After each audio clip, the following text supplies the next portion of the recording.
Well, hello, General Hospital Daily Recap fans. Today's daily recap is for Thursday, August the 14th, 2025. Thursday, August the 14th. First and foremost, I'm going to talk about what really pissed me off. I mean, to the umph degree.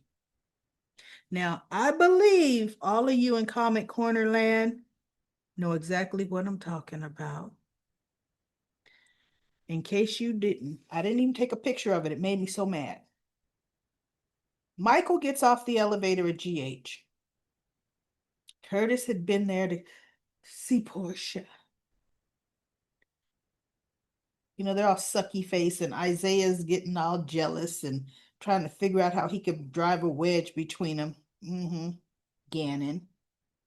So anyway, Curtis was headed to the elevator. Michael's getting off the elevator. Want to know what Curtis says to Michael? Hey, Michael, what you doing here at GH? Oh, Curtis, I'm here to get some routine lab work done. Oh, okay, good. What are you doing here? Just visiting my wife. And I have something that I want to thank you for. And he goes, thank me for what? Well, for telling me to put family first and blah, blah, blah. And Drew seems to have called a truce. And Michael looked at him and said, and you believe that? Believe me, my eyes are wide open. But no, they're not, Curtis. They're eyes wide shut. That's exactly what they are. So, anyway, Michael's like, okay, as long as staying alert. I'm glad to hear things are going better between you and Portia. That son of a witch, will it be? Curtis did not tell Michael about what Drew's plans are, what his last blackmailing feat or event that he wanted Portia to do. And they even talked about Curtis is like, you've been such a good friend to me, Michael. And I thought, yet you're the worst friend ever, Curtis. Because if Drew wanted to blackmail Portia to do it, Drew is easily bribing someone to do it. And or remember what I said? Oh, little Miss Willow's going to do it. Now here's the thing. If Willow does it, I know she's going to get caught. 100%. Know she's going to get caught.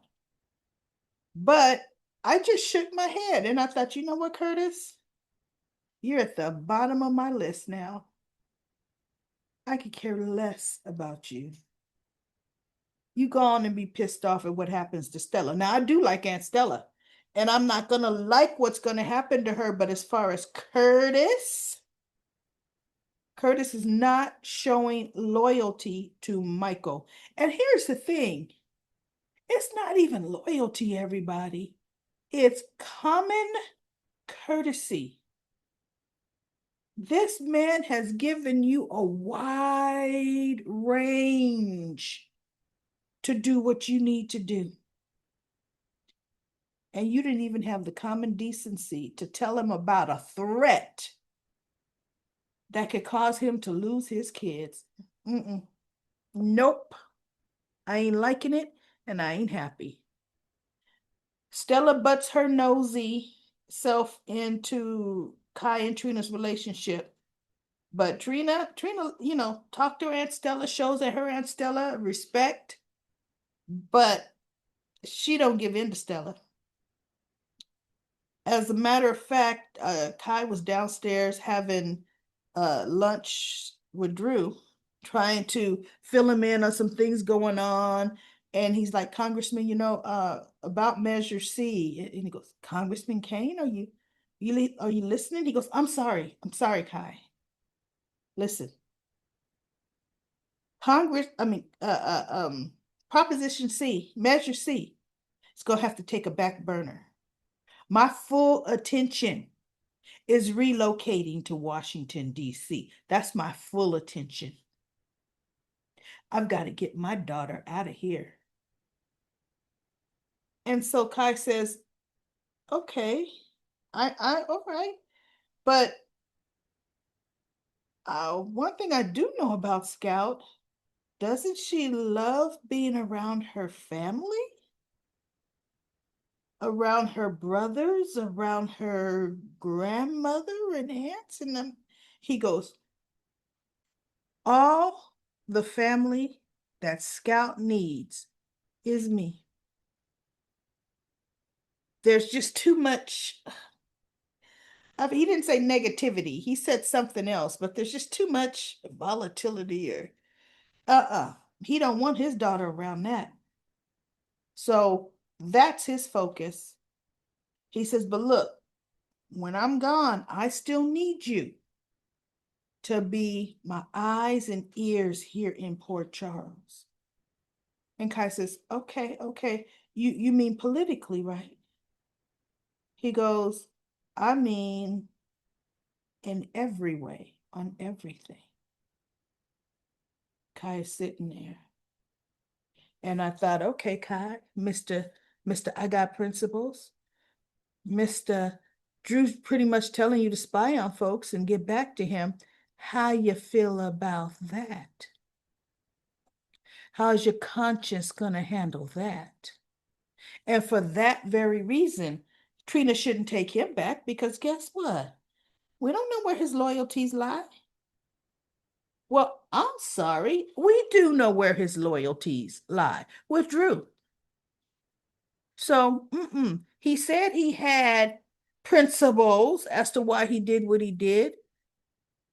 But now, do those principles include spying for your boss because he's paying your paycheck?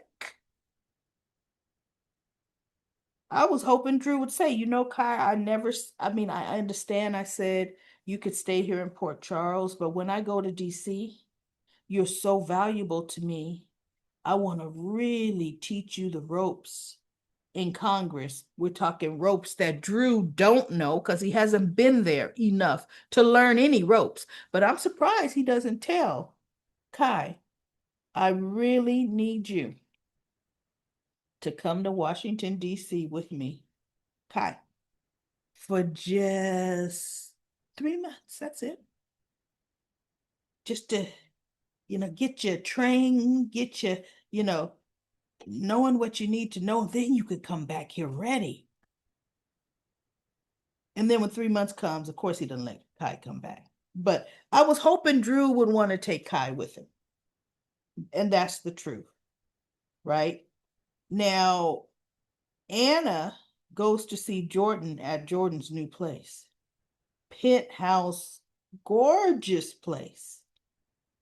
And Anna walks in, she goes, well, now this looks nice. It's pricey. She goes, yeah, it is. I actually had to put down more. I had to offer more than I planned on offering, to get accepted. And I had to put more of a down payment than I planned. But I have the money. And Jordan says, okay. And then she was telling her the designer that she's using, the interior decorator that she's using. And she says, yeah, I think she said Maxie. Anna says, Maxie referred that guy to me too, but ooh, well, he's pricey. She says, yeah, he's pricey, but he's worth it. This is what Jordan said. Now, when Jordan Anna said that, I thought, decorate what place? I know you're not talking about the Cracker Box apartment you're in that used to be Sasha's. You don't need an interior decorator for that. Now, your old big house, you could have had a deserved a remake because it was just way too dark toned, but okay, right? So anyway, Anna asked Jordan, she goes, you know, Jordan, you came into this with an agenda. And George says, yeah, I know. It was to get intel on Sidwell, was to find out what Sidwell is illegally operating in. And it was something, she named three things. And Jordan says, and Anna says, and how's that going, Jordan? Well, I have to tell you, I haven't found anything. She goes, but you do know, Jordan, Sidwell is not clean. He tried to have me killed. Me, Jason, Lucky, Holly. Sidwell did that, tried to do that to us. You do still realize that. She goes, no, I do. I'm just saying, I'm not seeing anything illegal. So Anna says, you know what, Jordan? I have another question for you. All of this, she said, Jordan says, I never made this kind of money on a public servant's job, right? And Anna says, I could understand that. She said, but I have a question. Say you find out the intel you need to find out on Sidwell, because it's there. How will you be able to walk away from all this, Jordan?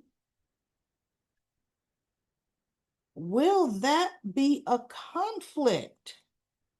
She said, because then you would be losing this salary, possibly never making it again. How could you hang on to this? And Jordan just looks at Anna, and I thought, bingo, good question.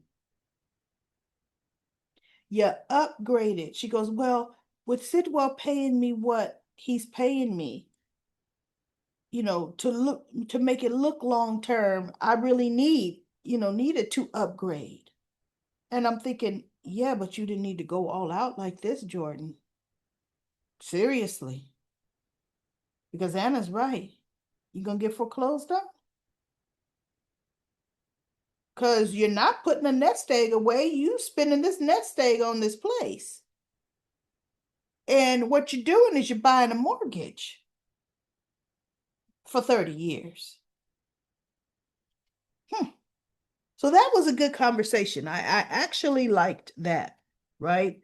Laura talks to Sonny, but it was the same. Oh no. Sonny's like, look, Laura. She goes, are you avoiding me, Sonny? He says, Laura, yes, I'm trying to distance myself from you in public.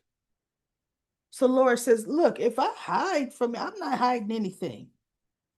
And unless something criminal comes out about you, then I will have to distance myself from you. But until then, no.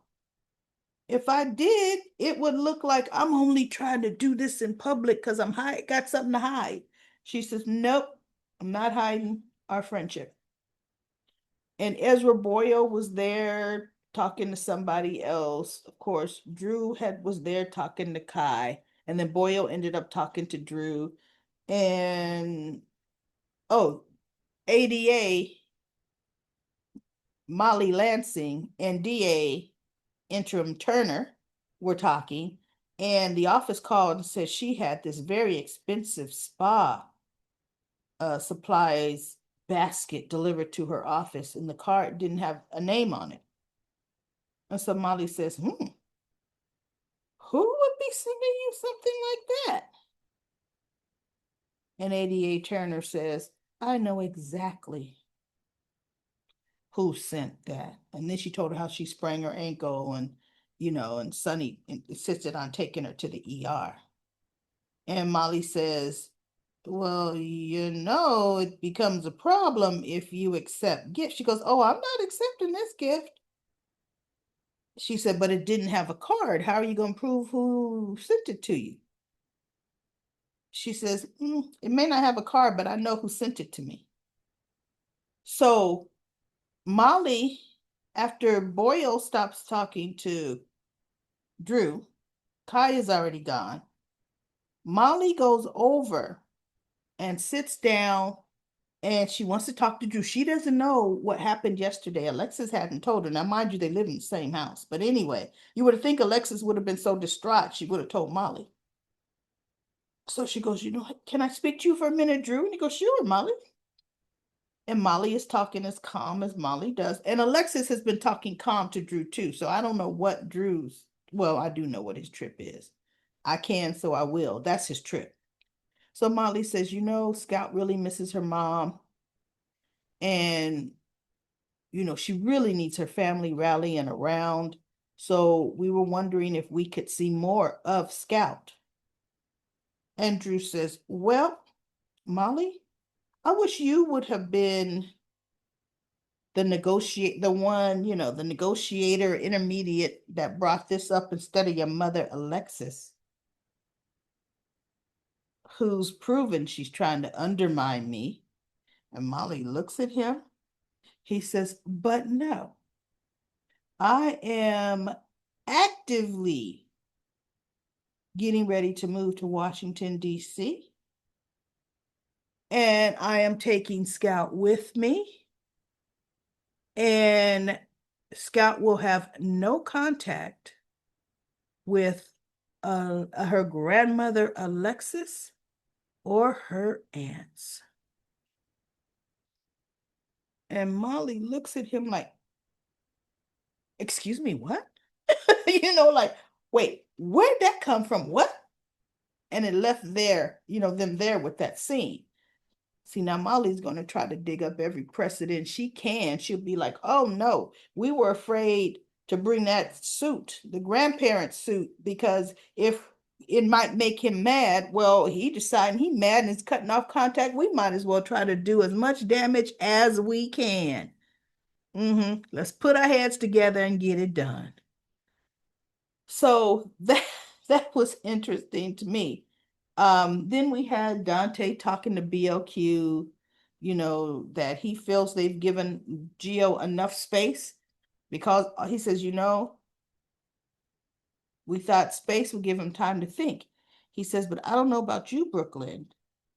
It's allowed him to build up a huge wall of resentment around, towards us. He has gotten no better with us just avoiding contact with him. He says, no, I think we need to actively try to open the lines of communications. And Brooklyn was saying what she has been saying to Dante, no, Dante, you need to do this on your own. He'll be more receptive of you. And Dante's like, no, Brooklyn, we're going to do this as his parents, as a team, period.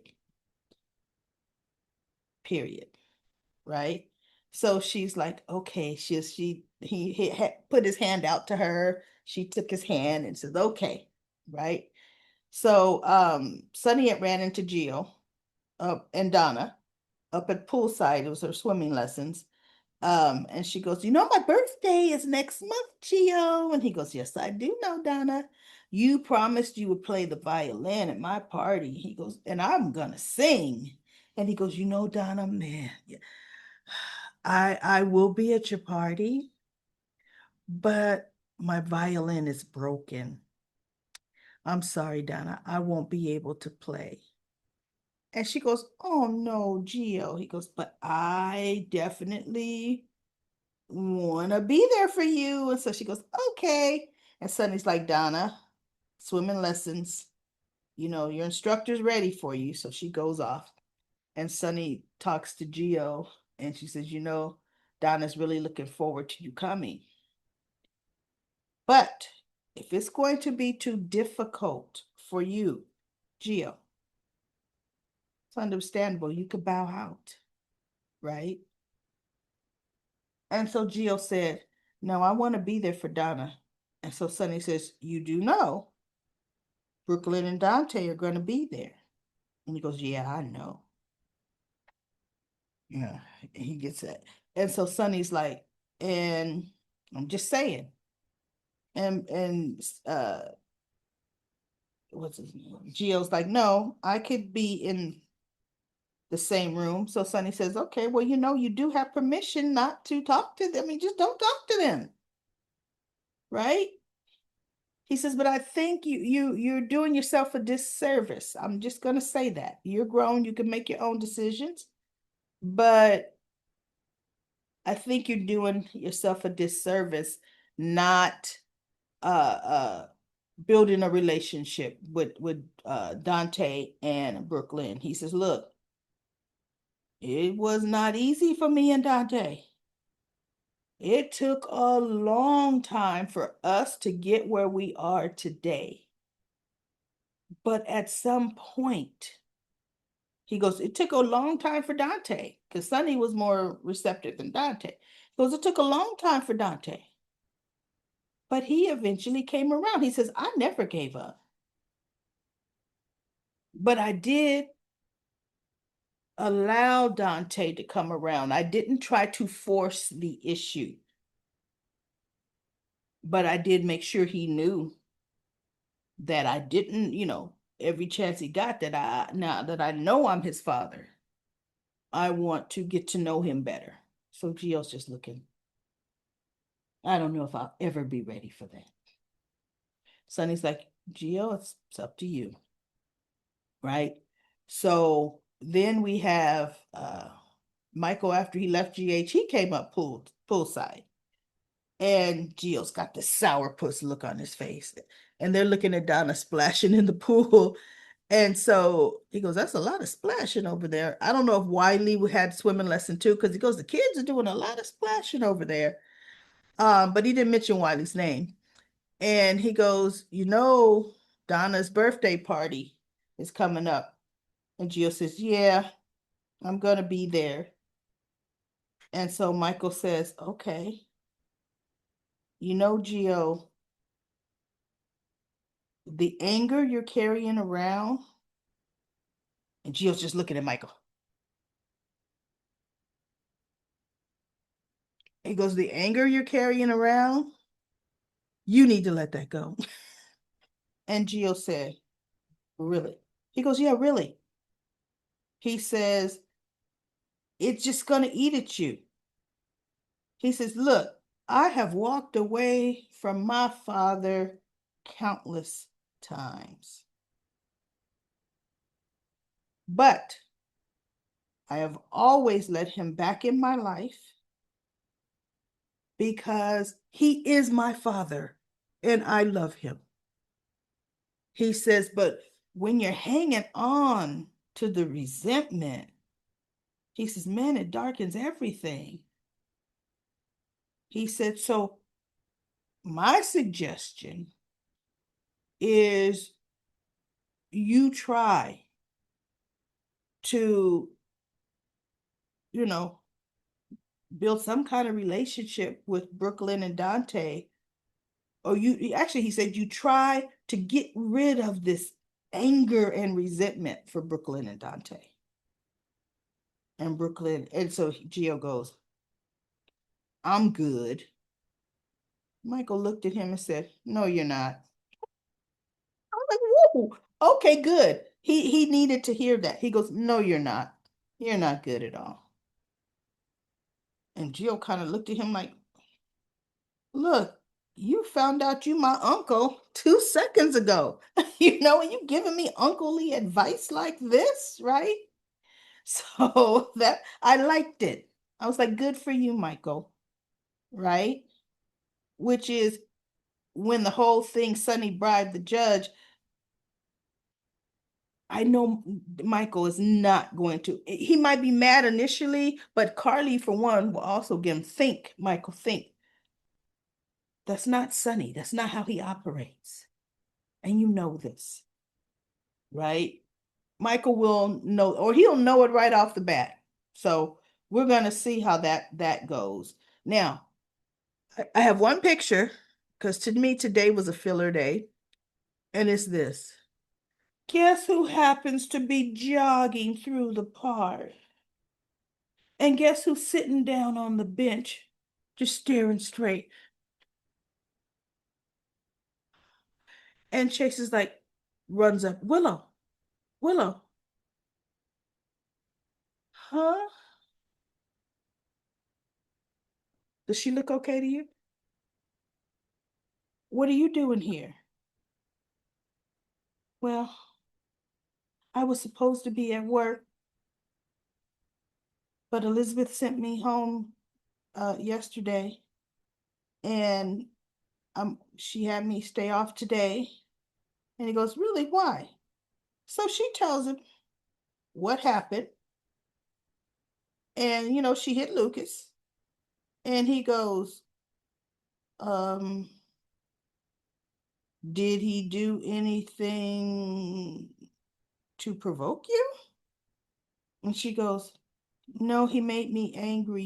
He said things to me, that I put Drew ahead of Wiley and Amelia. And, I wasn't a good mother. And he goes, okay, I could see where that would really upset you. He says, no, I'm not condoning violence. But Lucas was way out of line with that statement. Willow, you are a good mother. You always have it. And I'm like, Chase, you've been there. You've been in Port Charles in the Q Mansion around Drew and Willow when they were sneaking around goo-goo-eyeing each other. You've been there with every decision Willow has made, right? Where Drew was concerned. You've seen her move her kids into his place, and you have the nerve not to have an opinion on that at all. You have the nerve, Chase, to say those are the actions of a good mother. Get out of here with that. Get the heck on out of here with that, right? And so Willow says, Chase, thank you for saying that. You're the first person that's given me the benefit of the doubt. And he goes, well, a lot of people don't know you like I know you. And I'm thinking, Chase, see, I already see where they're going with this. GH, you're so predictable. So predictable. And then, of course, the conversation has to come around with, Brooklyn wants to put the adoption on hold. Oh, because she goes, I know you and Brooklyn were looking into adoption. Any child that you all pick and that pick you, it's going to be wonderful. And then Ad leaves the door, but no, I don't know if that's going to happen. I want a child so bad. Do you really, Chase? And Brooklyn wants to repair her relationship with Gio. If that will happen, Chase, I'm so sorry to hear that. Willow, I'm so sorry to hear it. Should be the best father. When I get my kids back, Chase, you want to be the father to Wiley and Amelia? I'll sign over paperwork to you. She didn't say that, y'all. She didn't say all that. She just told him he'd be a good father. Um, but you see there already, this whole Chase is so upset. Now he's talking to Willow about it. Oh, poor things. So anyway, I was just shaking my head. I'm like, Chase, you know what? I have nothing to say to you because how could you? Yet you could, a baby Daisy could be missing, and you overhear Olivia say, Sasha, those postpartum hormones, maybe you forgot, which was the most stupidest statement they could have ever written to come out of Olivia's mouth. Maybe you forgot where you put your baby. Maybe you forgot. This Q mansion is huge. Maybe you put the baby in Monica's room. Mhm. I'm sorry, Sasha. Remember the other day? I walked into me and Ned's room and there was the baby. No, Olivia, no. And Chase didn't think twice about Michael. Sasha may be under some mental duress, you know, could be postpartum. Could be more. Are you prepared to protect Daisy? Oh, really? And Sasha's your friend. But you sure did jump and say that. Chase. Huh. So that was it, everybody. There was nothing to scream and shout about today, filler episode. Tomorrow's gonna be the good episode where we get to Jason arrives in Croatia and he and Britt are going to see each other probably by the end of the show. So I am looking so forward to it. And we'll see if this is the episode tomorrow where Vaughn gets attacked and Jocelyn has to aim and try to shoot the attacker. Wow, we shall see. It's going to be some good action coming up. Now, everybody, mark your calendars. Mark your calendars for Saturday, August the 16th at 5 p.m. Pacific time, which is 6 p.m. Mountain Standard Time, which is 7 p.m. Central Time, which is 8 p.m. Eastern Time. We're going to be live. We're going to be talking. We're going to be chatting and having a great time. So set your alarms, everybody. There were, I think, probably 7 comments on the Comment Corner voice line. I got in later today. I will get those comments up early tomorrow morning. So make sure you'll see the notifications if you're subscribed. Go ahead and take a listen to what people had to say about General Hospital today. Actually, about yesterday's episode. Okay. So in Comment Corner, I curtail it going into the live streams. So I'm not going to be doing it today or tomorrow. I'll be back to Comment Corner on a Monday. So everybody, I will see you tomorrow with another daily recap of General Hospital.